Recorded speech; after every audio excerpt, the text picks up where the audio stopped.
the ball goes 90 yards. Now, from that, I'm going to hit a lob shot that hopefully goes 9 yards.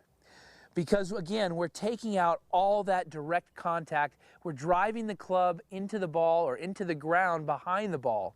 And so it's not being propelled forward. Now, to do this, we have to do a couple of things in our setup. We have to open up our setup and put our weight forward.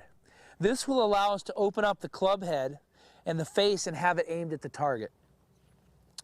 Our weight has to be forward so that we can drive the club into the ground behind the ball.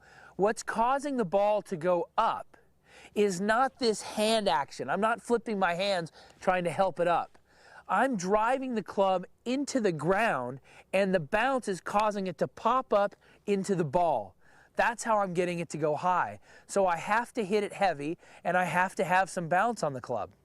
So I'm going to open up so that the club face is flat. I want the top of the toe almost touching the ground. I want it vertical. I don't want there to be any loft on the club. Again, because when it hits the ground, it's going to pop back up into the ball. That's how I'm getting it up, not the loft, so I won't go underneath it. I open up the face, my weight is forward, and I'm going to drive the club down into the ground right behind the ball.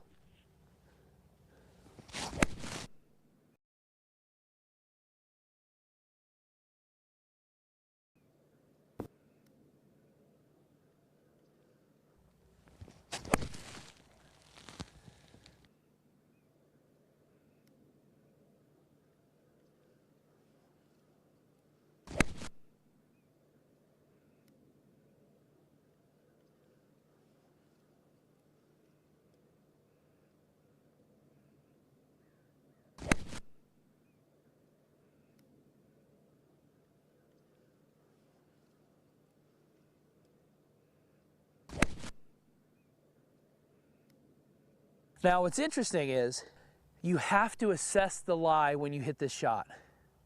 Because if you try that technique on a fluffy lie, you'll go right underneath it. If the ball is sitting up, like this is, where the ball's higher off the ground, if I drive the club into the ground, watch what happens.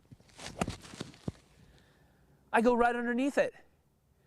So what I have to do to compensate for that is level out my weight. This will shallow out the bottom of the arc. So I'll put myself up on a pretty high lie here.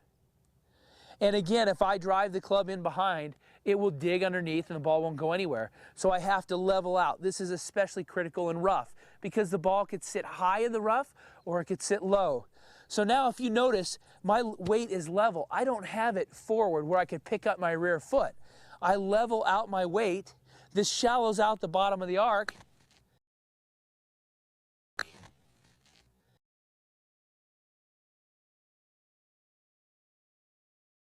And I'm able to hit a high, soft lob shot.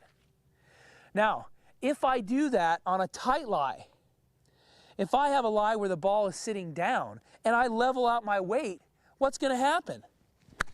I'm going to blade it. We have to drive the club into the ground when the lie is tight. So when the lie is tight, I really have to put my weight forward and I've got to drive the club right down into the ground.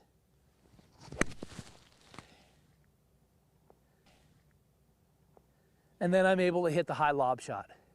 The most critical element of the lob shot is assessing the lie. Once we assess the lie, we determine where our weight is going to be positioned. If it's a tight lie, our weight is forward. If it's a fluffy lie, our weight is back. But it's the same technique, the same energy, and it's important to realize how far behind the ball we're entering the ground.